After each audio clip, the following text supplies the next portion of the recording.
resilient, and brimming with the promise of an even brighter tomorrow. I deliver this State of the Nation address in the midst of extraordinary global, economic, social, and health disruptions which have not spared us. These disruptions necessitated the rescheduling of this address for about 6 months. So before I embark on that solemn constitutional duty, I note with satisfaction the critical role Parliament has continued to play in facilitating and driving the realization of our national vision by appropriating resources and by oversighting the executive at both levels, the judiciary of our republic. I particularly commend both houses for your superlative support for the measures sought by the executive with regard to the national emergency response to the coronavirus pandemic and for approval of all statutory instruments issued under the Public Health Act and the Public Order Act as part of the containment measures rolled out to stem the spread of this deadly disease. I also convey my gratitude to the National Assembly for the expeditious consideration of my nominees to various state offices, including ambassadors, high commissioners, and permanent representatives to Kenya's mission as a board. And I note with appreciation that our latest state nominee, being our nation's inaugural data commissioner, was also duly considered by the House. Asanteni sana. Mr. Speaker, sir, I am pleased to confirm to this House that the rollout of the unique personal identification number, Huduma number, with all its attendant benefits, is now fully on course. We are desirous of accelerating the implementation of our national transformative agenda.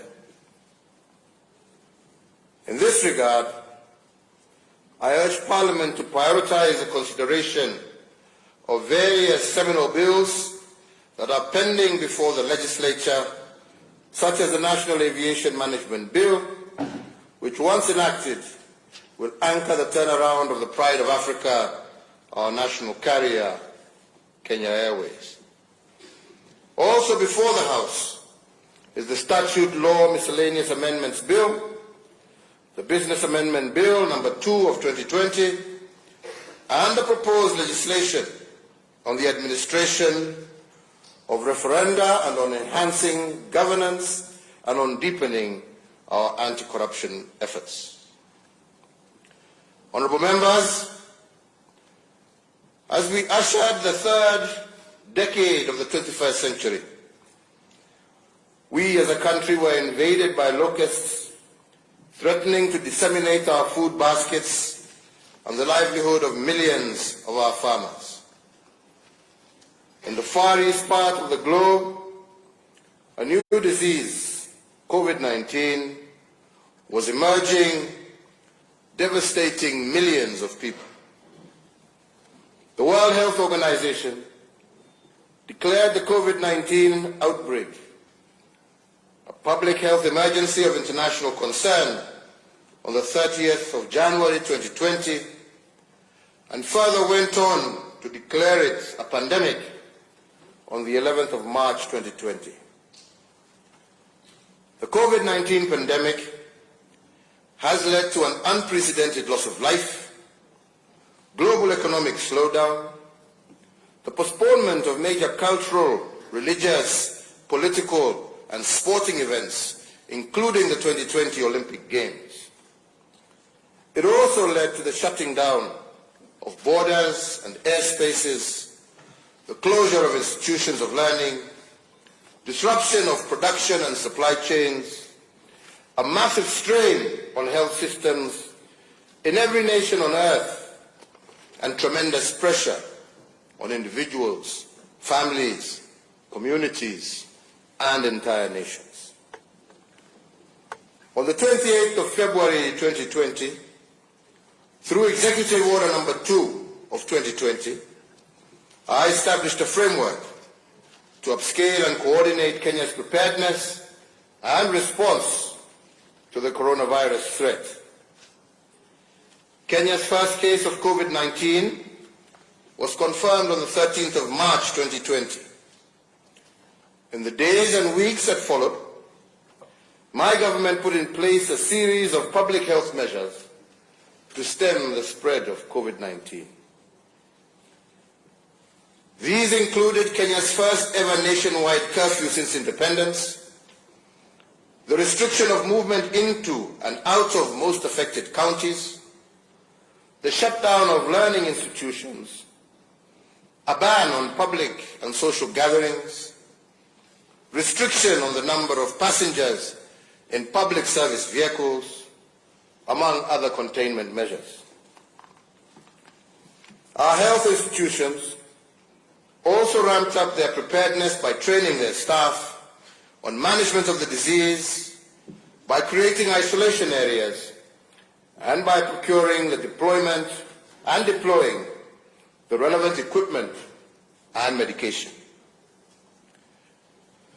Despite these commendable efforts, as of this morning, Thursday the 12th of November 2020, we have reported a total of 66,723 confirmed cases of COVID-19 in our country, and sadly, also a total of 1,203 deaths since this tragedy fell upon us, out of which we can say that 23 persons succumbed to the disease over the last 24 hours.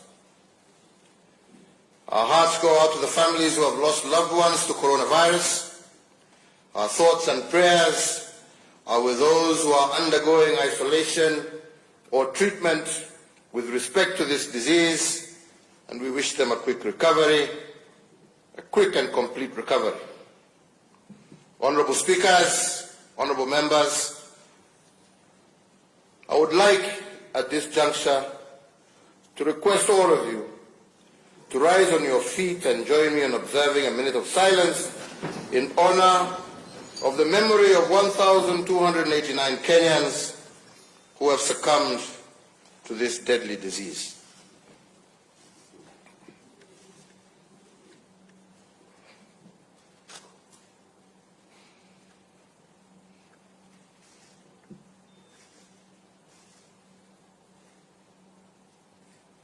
I thank you. Honorable speakers, it is my plea to this House and to all Kenyans that we must not succumb to COVID fatigue. We must not backtrack from our vigilant fight against this pandemic. And on our part, as leaders, our stamina for discipline must not diminish. If the people fall short of giving their best at this time, we, the leaders, have no option but to give our all. As I said recently, we must know the way, go the way, but also show the way. Mr. Speaker, we also once again honor and commend all our frontline health workers across the country, and we shall forever be grateful for their service under tremendous strain and challenging conditions. We also recognize and honor all other first responders, frontline staff, and essential workers who have selflessly gone above and beyond the call of duty and ensured that the Kenya flame continued to burn bright. The COVID-19 pandemic began against the backdrop of a steady economic growth rate of 5.4% in 2019. Our focus in implementing the Kenya Vision 2030 and its medium-term plan, dubbed the Big Four Agenda, has been bearing fruit. As a result, most of the major economic sectors evidenced impressive growth last year, including manufacturing, agriculture, tourism, and financial services. However, when it became apparent that the COVID-19 pandemic threatened to erode the significant economic gains we had made in 2019 and preceding years, on the 25th of March 2020, I did announce state interventions to cushion Kenyans against adverse economic effects of COVID-19 pandemic that warranted the national exchequer to forego taxes amounting to Kenya shillings 176 billion. These tax measures included the temporary suspension of the listing with the credit reference bureaus of any person, micro, small and medium enterprise, and corporate entities whose loan accounts had fallen overdue or was in arrears. 2, the immediate reduction of VAT from 16% to 14%. 3, 100% tax relief for all persons earning up to Kenya shillings 24,000. 4, reduction of pay as you earn from 30% to 25%. 5, reduction of corporation tax from 30% to 25%. Indeed, number 6, we did also instruct that all ministries were to pay approximately Kenya shillings 13 billion of verified pending bills so as to improve liquidity in the economy and ensure that businesses remained afloat by enhancing their cash flows, with the private sector also being encouraged to clear all outstanding payments owed within themselves. The Kenya Revenue Authority was directed to expedite the payment of all verified VAT refunds claims amounting to Kenya shillings 10 billion within 3 weeks, or in the alternative, allow the offsetting of withholding VAT in order to improve cash flows for businesses. Number 8, that Kenya shillings 6 billion from the Universal Health Coverage Kitty was to be immediately appropriated strictly towards supporting counties and the recruitment of additional health workers to support in the management of the spread of COVID-19.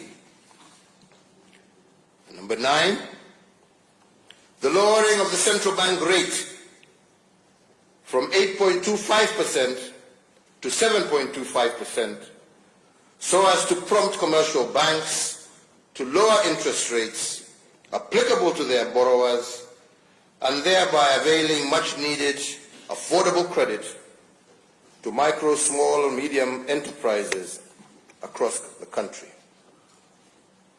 Number 10, the lowering of the cash reserve ratio from 5.25% to 4.25% so as to provide additional liquidity of Kenya shillings 35 billion to commercial banks in order to directly support borrowers that were distressed as a result of the economic effects of the COVID-19 pandemic. And number 11, that the Central Bank of Kenya was to provide flexibility to banks with regard to the requirements applicable to loan classification and provision of loans that were performing as of the 2nd of March 2020. In addition, my administration, with the support of Parliament, further initiated an 8-point economic stimulus program amounting to some 56.6 billion Kenya shillings. The major objective of the program was to return the economy to the growth trajectory it was on pre-corona by increasing demand for local goods and services, cushioning vulnerable Kenyans, securing household food security for the poor, and creating employment and incomes. More importantly, the program sought to enhance liquidity in support of the business sector, particularly micro and small enterprises. Accordingly, we set aside a further Kenya shillings 5 billion for the operationalization of the credit guarantee scheme. The recovery program also targets to revamp a broad spectrum of economic sectors by hiring 5,000 health workers and 11,000 interns, even as it supports our teachers as they continue to enhance the delivery of knowledge to our children.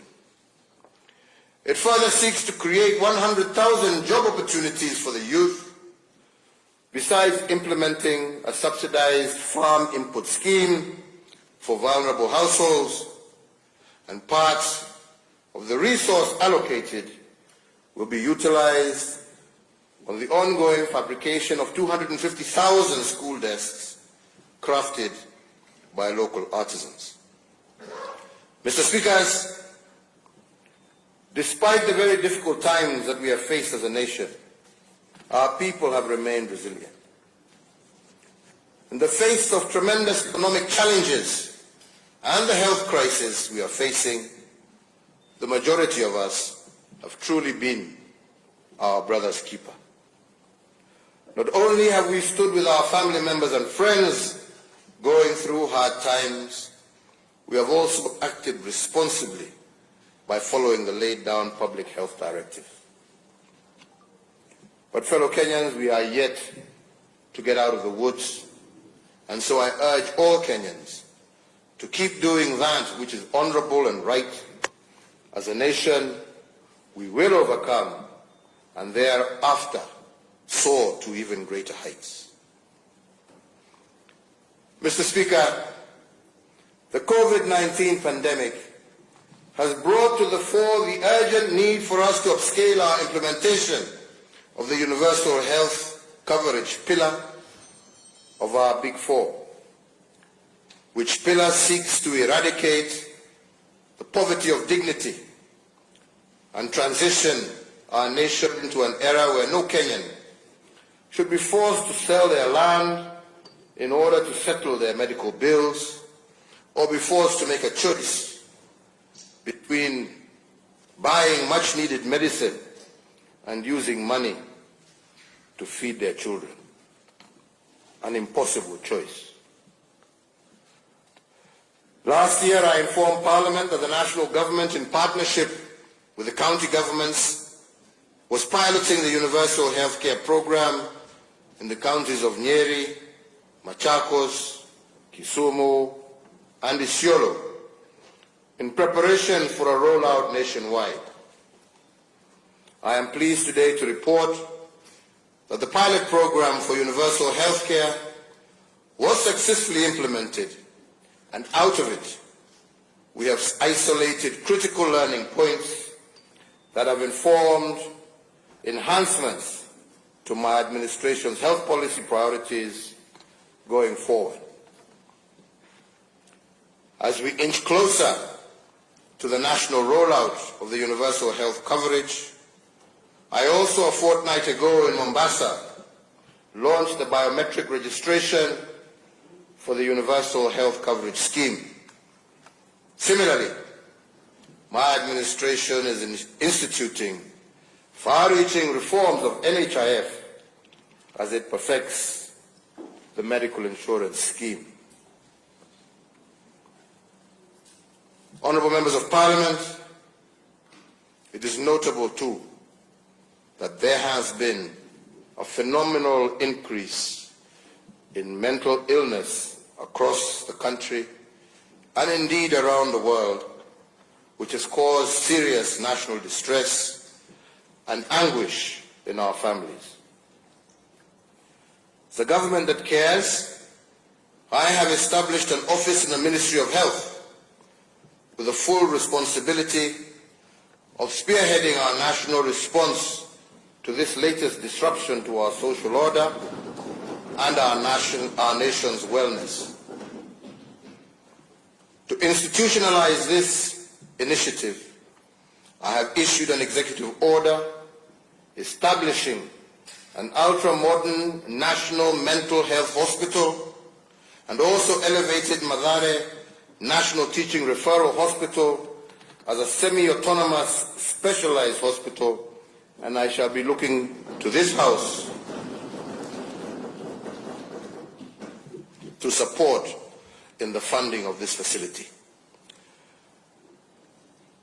The East Africa's premier mental health facility will be established to offer training, research in psychiatry, specialized psychiatric services, forensic psychiatric services, child and adolescent mental services, and substance abuse related and addictive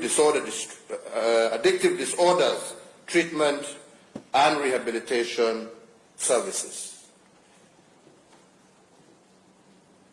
Challenges to our public health notwithstanding, I am confident that in partnership with the county governments, we are on course to realize the aspirations that we have of universal health coverage for all.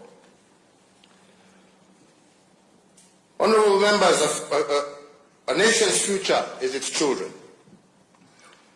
As custodians of and trustees for future generations, it is our duty to protect, nurture, and mold our young children into responsible citizens. Our children embody the only true guarantee of continuity of this project that we call Kenya. To this end, my administration continues to institute far-reaching reforms within our education sector. And in January last year, we successfully completed the rollout of the competency-based curriculum, an exercise which, while notwithstanding its challenges, is one that has nevertheless been fully embraced by all stakeholders in the education sector. As at the end of 2019 calendar year, we had been able to achieve a textbook to pupil ratio of 1:1 for grades 1 to 3. I assure this distinguished sitting that the journey to replace the 844 system with a new fit-for-purpose curricula is well underway, and refinements are being undertaken in the course of implementation.